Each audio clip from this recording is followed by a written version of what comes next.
Morning students. हम इन दिनों में पाठ 11 शब्द रचना उपसर्ग के द्वारा शब्द रचना का अध्ययन कर रहे हैं। प्रत्यय का हम अध्ययन बाद में करेंगे। तो पहले मैंने आपको कल भी शब्दों की बात जानकारी दी थी कि स्वर और व्यंजन दोनों मिलके बनते हैं वर्ण, और वर्णों का व्यवस्थित समूह कहलाता है शब्द। तो उसी शब्द से नए शब्दों का निर्माण यहाँ पर हम जो कर रहे हैं, शब्द से नए शब्द बनाना उपसर्ग के द्वारा और प्रत्यय के द्वारा। तो हम उपसर्ग के द्वारा नए शब्दों का निर्माण इसमें सीख रहे हैं। अब मैंने आपको कल 3 प्रकार के उपसर्ग बताए थे, संस्कृत के, हिंदी के और उर्दू के। तो हमने 3 प्रकार के बताए थे। उसमें से संस्कृत के उपसर्ग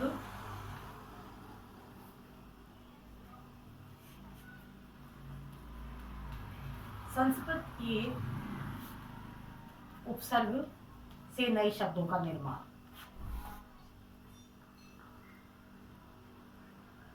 उनके अर्थ और शब्द निर्माण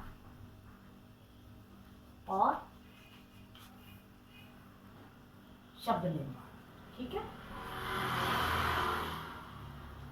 अब हम जैसे अगर पहला शब्द देखते हैं, हम यहाँ पर हम लिखेंगे उपसर्ग।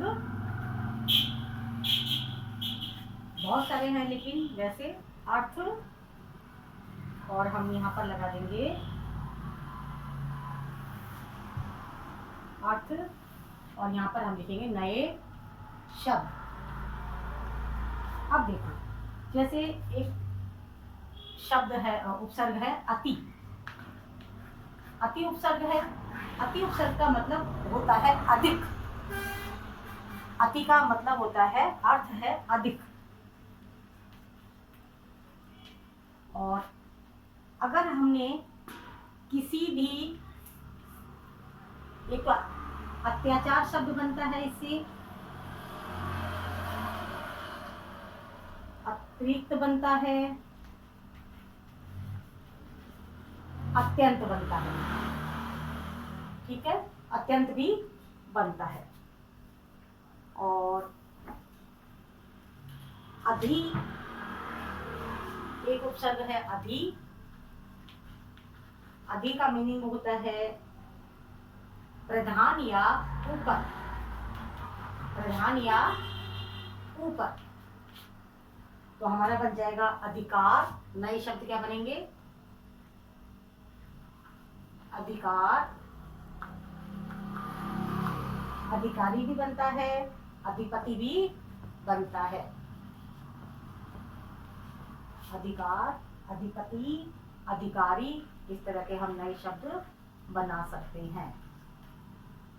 ठीक है। इसके बाद में अगर हम नया शब्द ले लेते हैं प्र, उपसर्ग सॉरी, तो प्र का मतलब होता है आगे या अधिक। आगे या अधिक।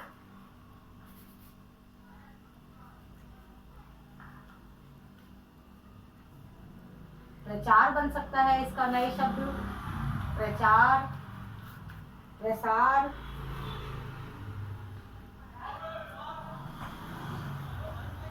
प्रस्थान, प्रस्थान, प्रताप,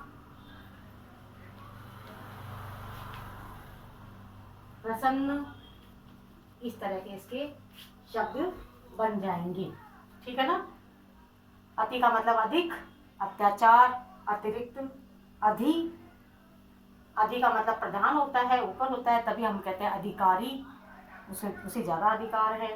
अधिकार, अधिपति। प्र का मीनिंग अर्थ है आगे या अधिक। तो हम उससे शब्द बनाएंगे प्रचार, प्रस्थान, प्रताप, प्रसन्न। ठीक है। और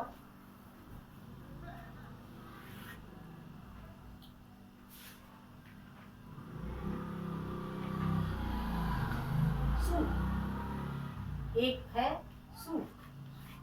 सु से बनेगा, सु का मतलब होता है अच्छा। सुकर्म,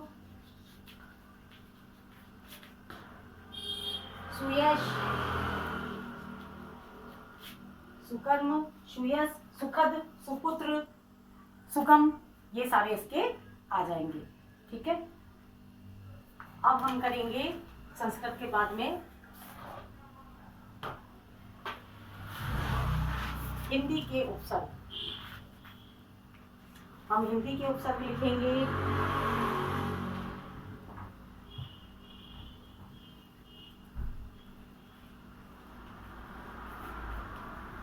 हिंदी के उपसर्ग, यहाँ पर हम शब्द लिख रहे हैं, यहाँ पर उपसर्ग लिख रहे हैं, यहाँ पर अर्थ लिख रहे हैं, यहाँ पर उपसर्ग, अर्थ और नए शब्द।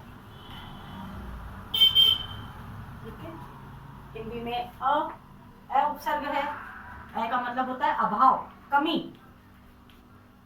तो हम कह सकते हैं अमर, अजर, अटल, ये सारे इन सब में अ उपसर्ग काम में लिया गया है। अन, अन का मतलब भी अभाव ही होता है या के बिना, दोनों है।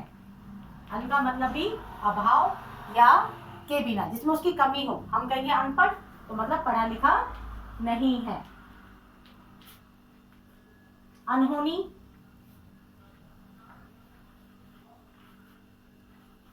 अनहोनी, अनबन, अनजान, ये सब इसके आ जाएंगे।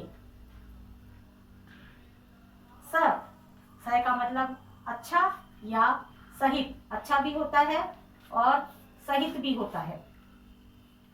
सहपरिवार बोलते हैं ना, सहपरिवार।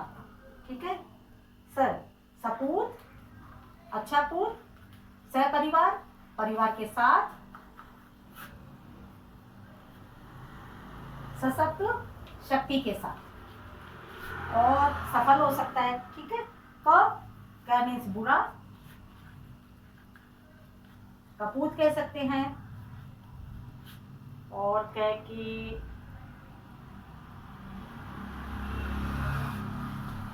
और अब हम करेंगे उर्दू के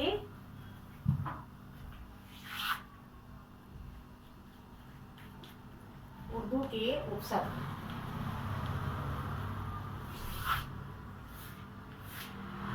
उर्दू के उपसर्ग में बे का बना बिना, तो हम कह सकते हैं जैसे बेखबर,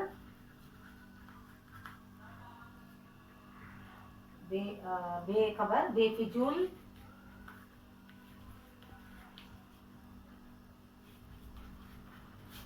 क्या क्या कह सकते हैं इसके लिए? बेखबर मतलब बिना खबर के, बेईमान, बेफिजूल, बेवकूफ। ठीक है, बेताब, बद, बद के लिए हम लगाएंगे बुरा, तो हम क्या कहेंगे? बदनाम, बदहाल,